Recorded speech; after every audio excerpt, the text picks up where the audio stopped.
अस्सलामुअलैकुम एवरीवन। आज के टॉपिक में हम सिंपल पेंडुलम को डिस्कस करेंगे। What is ideal pendulum? बेटा, आइडियल पेंडुलम एक पॉइंट हेवी मास होता है जो एक वेटलेस और इनएक्सटेंडेबल स्प्रिंग के साथ हैंग कर रहा होता है।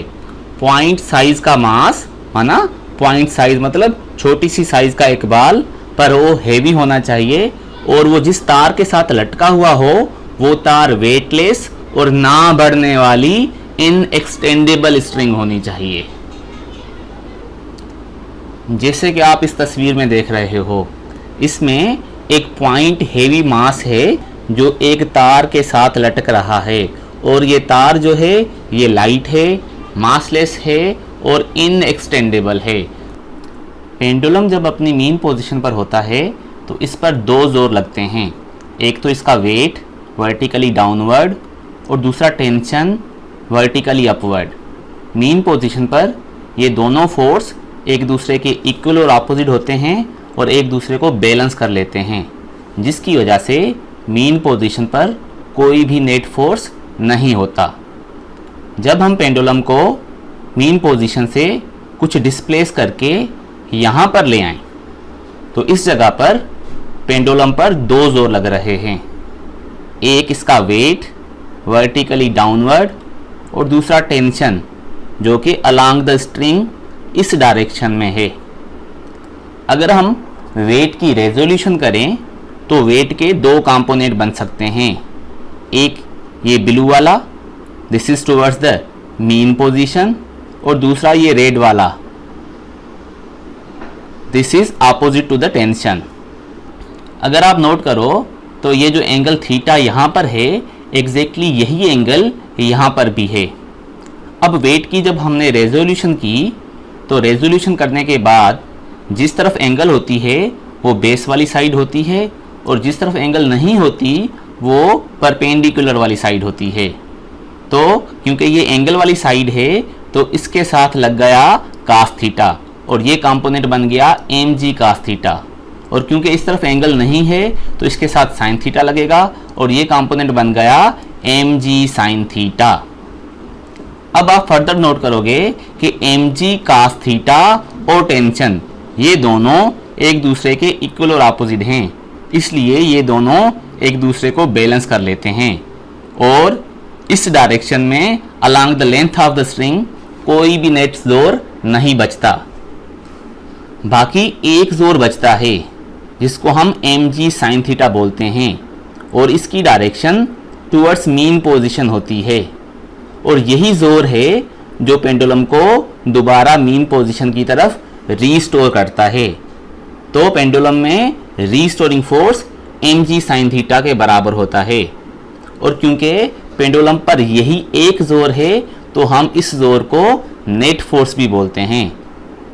जैसा कि आपने डायग्राम में देखा कि M G cos theta weight का ये वाला कंपोनेंट टेंशन के इक्वल और अपोजिट होता है, इसलिए M G cos theta tension के बराबर होता है। बाकी एम जी साइन थीटा जो है वो मीन पोजीशन की तरफ होता है और इसको हम नेट फोर्स बोलते हैं। तो नेट फोर्स बराबर हो जाएगा minus M G sine theta. क्योंकि ये फोर्स बॉडी को मीन पोजीशन की तरफ लेकर आता है तो इसी को हम रीस्टोरिंग फोर्स भी बोलते हैं। यहाँ पर ये जो माइनस है ये भी यही इंडिकेट करती है कि restoring force is towards mean position. अगर हम यहाँ पर न्यूटन का सेकंड लॉ अप्लाई करें तो नेट फोर्स एम ए के बराबर हो जाएगा और ये इक्वेशन बन जाएगी M A is equal to minus M G sine theta. m दोनों तरफ है सो कैंसिल हो जाएगा और ये इक्वेशन रिड्यूस होकर बन जाएगी a is equal to minus G sine theta. तो एक्सीलरेशन का फार्मूला बन गया a is equal to minus G sine theta. Simple pendulum में क्योंकि एंगल इतनी ज़्यादा नहीं होती इस वजह से छोटी एंगल के लिए हमारे पास एक स्मॉल एंगल अप्रॉक्सीमेशन होती है कि साइन थीटा, टेन थीटा और थीटा की वैल्यूज़ रेडियन में बराबर होती हैं। For smaller angles the values of sine theta, tan theta and theta in radian are always equal. तो इस असूल के हिसाब से यहाँ पर हम साइन थीटा के बदले अगर हम सिंपली थीटा इन रेडियंस वाला पुट कर दें तो ये इक्वेशन बन जाएगी a is equal to minus G theta. Further आपको पता है कि s is equal to R theta होता है, जिसमें s arc length, r radius of circle और थीटा एंगुलर डिस्प्लेसमेंट है। अगर हम यहाँ से रीअरेंज करके थीटा के लिए सॉल्व करें तो थीटा बन जाएगा s upon R. Simple pendulum में आर्क लेंथ जो है वो डिस्प्लेसमेंट के बराबर होता है और रेडियस जो है वो पेंडुलम की लेंथ के बराबर होता है। थीटा की वैल्यू x अपान एल अगर हम इस इक्वेशन में पुट कर दें तो ये बन जाएगी a is equal to minus g और थीटा के बदले हो जाएगा x अपान एल। तो ये इक्वेशन बन जाएगी a is equal to minus G X upon L. बेटा सेम जगह पर g की वैल्यू चेंज नहीं होती और सेम पेंडुलम के लिए लेंथ भी कांस्टेंट होती है। अगर हम इधर से कांस्टेंट निकाल लें तो ये इक्वेशन प्रोपोर्शन में कन्वर्ट हो जाएगी और ये बन जाएगी a is proportional to minus X. इस तरीके से हम ये भी शो कर सकते हैं कि motion of pendulum is simple harmonic motion. हमें पता है कि सिंपल हार्मोनिक मोशन में प्रोजेक्शन की जो एक्सीलरेशन हमने मालूम की थी वो माइनस ओमेगा स्क्वायर एक्स के बराबर होती है और अभी हमने पेंडुलम की जो एक्सीलरेशन मालूम की है वो minus G X upon L के बराबर होती है। अगर हम इन दोनों एक्सीलरेशन को कंपेयर करें तो ये बराबर हो जाएंगी माइनस ओमेगा स्क्वायर एक्स बराबर माइनस एक्स जी अपान एल के। इसमें माइनस दोनों तरफ से कट जाएगी, एक्स भी कट जाएगी तो ओमेगा स्क्वायर जी अपान एल के बराबर हो जाएगा। यहाँ ओमेगा का स्क्वायर ख़त्म करेंगे तो इस तरफ वाला फैक्टर अंडर रूट में आ जाएगा, यानी omega is equal to under root ji upon L के बराबर।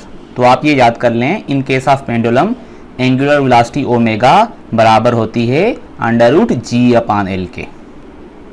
टाइम पीरियड का जनरल फार्मूला होता है 2 पाई अपान ओमेगा। अब अगर हम ओमेगा की वैल्यू पुट कर दें पेंडुलम के लिए तो टाइम पीरियड बराबर हो जाएगा 2 पाई अंडर रूट जी अपान एल। अगर ये फैक्टर ऊपर चला जाए तो ये बन जाएगा t is equal to 2 pi under root l upon g. तो ये सिंपल पेंडुलम का टाइम पीरियड का फार्मूला बन गया। तो हमने देखा कि टाइम पीरियड जो है वो पेंडुलम की लेंथ पर और जी की वैल्यू पर डिपेंड करता है। लेंथ के रूट के साथ डायरेक्टली प्रोपोर्शनल है और जी के रूट के साथ इनवर्सली प्रोपोर्शनल। लेंथ 4 टाइम्स ज़्यादा करने से टाइम पीरियड डबल हो जाता है, जबकि जी की वैल्यू इंक्रीज करने से टाइम पीरियड की वैल्यू डिक्रीज होती है। ऐसी जगह जहाँ पर जी की वैल्यू 0 हो जाए, जैसे कि सैटेलाइट है, यहाँ अर्थ का सेंटर है, तो वहाँ पर जी की वैल्यू 0 रखने की वजह से टाइम पीरियड इनफाइनाइट हो जाता है, मतलब कि पेंडुलम रुक जाता है। फ्रीक्वेंसी क्योंकि टाइम पीरियड का रेसिप्रोकल होती है, इसलिए फ्रीक्वेंसी की वैल्यू बन जाएगी 1/2 पाई अंडर रूट जी अपान एल। तो हमने देखा कि टाइम पीरियड का formula 2 pi under root l upon g हो जाता है और फ्रीक्वेंसी का फार्मूला इसको रेसिप्रोकल करने से 1/2 पाई अंडर रूट जी अपान एल के बराबर होता है। इस वक्त आप स्क्रीन पर सेकंड्स पेंडुलम देख रहे हैं। सेकंड्स पेंडुलम का ऐसा किस्म है जिसको एक वाइब्रेशन में 2 सेकंड लगते हैं। स्क्रीन की टॉप पर आपको टाइम भी दिख रहा है। अगर आप नोट करें कि ये जो सेकंड्स पेंडुलम है ये जब राइट एक्सट्रीम पोजीशन पर आता है तो टाइम 0 हो जाता है और राइट एक्सट्रीम पोजीशन से जब लेफ्ट एक्सट्रीम पोजीशन पर जाता है और फिर वापस राइट एक्सट्रीम पोजीशन पर आता है, यानी कि एक कंप्लीट वाइब्रेशन करता है, तो टाइम 2 सेकंड हो जाता है। तो ऐसा पेंडुलम जिसको एक वाइब्रेशन में 2 सेकंड लगे उसको हम सेकंड्स पेंडुलम बोलते हैं। सेकंड्स पेंडुलम का टाइम पीरियड 2 सेकंड होता है, इसलिए फ्रीक्वेंसी रेसिप्रोकल करने से 1/2 हर्ट्ज हो जाएगी। यानी कि सेकंड्स पेंडुलम ऐसा पेंडुलम है जो एक वाइब्रेशन में 2 सेकंड लेता है या 1 सेकंड में हाफ वाइब्रेशन करता है। सेकंड्स पेंडुलम का टाइम पीरियड जैसे कि 2 होता है, तो टाइम पीरियड के फार्मूले में अगर हम 2 पुट कर दें तो ये इक्वेशन बन जाएगी 2 is equal to 2 pi under root l upon g. अगर हमें सेकंड्स पेंडुलम की लेंथ चाहिए तो हम स्क्वायरिंग टू बोथ साइड्स करेंगे। स्क्वायर करने से फार्मूला बन जाएगा 4 is equal to 4 pi square l upon g. बेटा 4 दोनों तरफ है इसलिए वो एक दूसरे में कट जाएगा, तो लेंथ का फार्मूला बन जाएगा जी अपान पाई स्क्वायर। तो कभी कभी एमसीक्यूज आता है the ratio of G upon pi square is equal to length of seconds pendulum. अगर हम वैल्यूज रखकर सॉल्व करेंगे तो फॉर अर्थ जी की वैल्यू 9.8 होती है और पाई स्क्वायर की वैल्यू डिनोमिनेटर में डिवाइड करने से सेकंड्स पेंडुलम की length at the surface of earth 0.994 metre या सेंटीमीटर में 99.4 सेंटीमीटर हो जाएगी।